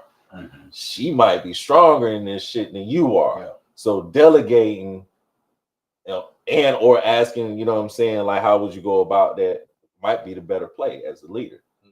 You know what I'm saying? So it's really just knowing your partner. Because like I said, that compatibility is going to let you know whether or not it's going to work or not. Because if they view you as a dictator, they gonna rebel at some point in time. Yeah, like to me, I think you kind of touched on it. It comes down to trust. Yeah. Can you trust your partner to make the right type of decisions? Right. And so it's like when you don't trust your partner, that's when you want to like take control of the situation. Mm-hmm. Right. I don't trust this person to make the right decision, so I'm a take control and try to do it my own way. Yeah. Personally, I don't like the idea of like trying to take control over all the situations. But I know like sometimes if you don't trust your partner, if you don't think they're going to make the right decisions, that's what ends up happening. But ideally you want to pick someone that you can trust, that you can rely on. And so that way you don't have to take control. And like, I do think it's problematic when people are control freaks, you know what I mean? So, but yeah, like I understand. I think that comes from not trusting the person and thinking like, hey, like hyper independence. Hyper independence. God. But nah, you fellas made some good points. I totally agree. I'm happy you guys went that direction. I don't have anything to add to it. There you go. There we have it. There we go. All right. We get ready to get up out of here, man. It's been an excellent podcast. We got one more before the end of the year. So we'll see y'all next Tuesday for sure. But since we got y'all here, make sure you hit that link in the description below. Hit that merch store. You know what I'm saying? Get you some merch. If you're not with the gang, you know what I'm saying? Go ahead and hit that link. It's also in the description below. I don't think you mentioned the gang in the beginning. I did. You did. We were right into it. I did. But since I did, shout out to the gang members that's in here, man. We love y'all. We appreciate y'all for sure. Make sure you follow the podcast on Instagram at D&D Pod. Make sure you follow me on all social media platforms at KingBak, KBNGBAK. He brought it back. Make sure you follow my man Primetime Naeem at Nubian_King26. I want to know who Nubian Queen is now. Yeah, I know. Since I'm Nubian King, like who is the Nubian Queen? Yeah, we gotta figure out. I'm gonna get to the bottom of this because I didn't know. For sure. Make sure you follow. Must have been an arranged marriage. Hey, that's Nubian. Yeah, no, for sure. Make sure you follow my man D at picture_that_photography on Instagram. Make sure you hit that podcast store and get that merch. First and foremost, I'm gonna give you the camera right now. Yeah, let me just give out my shout out to the Bull City Basketball League for giving me the opportunity to do what I do, man. Appreciate y'all. I asked that too. Chronicles of Alexis in here. I asked that who's the Nubian Queen. I know we gonna get to the bottom of it. Chronicles of Alexis. I do have an announcement to make. Agree to disagree. We are officially back. After a year in hibernation. You having an unnatural. I hit the wrong button. There we go. Agree to disagree. That's my other podcast. It is on YouTube. I don't know. I got to get it back on Facebook. But I'm back on YouTube. I just dropped a video last night. Oh, you did? Yeah. Yes, sir. So you guys, please go check that out. That's Agree, the number 2, Disagree on YouTube and hopefully soon on Facebook. So go check that out. Like I said, just dropped a video. Got plenty of other videos on there. So go ahead and watch those if you haven't checked those out. There'll be more videos coming soon. Probably drop one tomorrow, maybe. Okay. And yeah. A lot more content coming you guys' way. So if you like what you're seeing here, first like this video, subscribe, comment, and share, and then go over to Agree to Disagree, like some shit, comment on some shit, share, subscribe. Let's go, man. Look, we'll see y'all next podcast, man.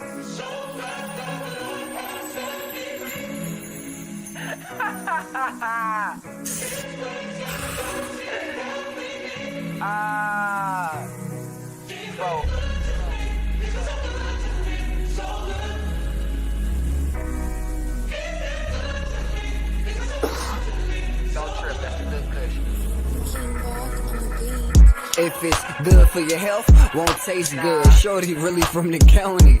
She fake hood, best friend a makeup artist. Always be the face good, real hair rocking. She never rock a lace look. Say she from Trenton, I met her out in Lakewood. Head game fire, sense of humor, cook a steak good. Those just the basics, baby. Cause I'm out the matrix, baby. King, where you been at? Just be hunting. Trying to get some honey, cause I done elevated above infatuation with money. And bitches fucking like bunnies. For Tony Romans, they dummies and they ain't being funny. Sad story to tell, even sadder to live. Fucking for nails with no groceries in your crib. Long as you good though, the bitches screwing they face up right now, you would know.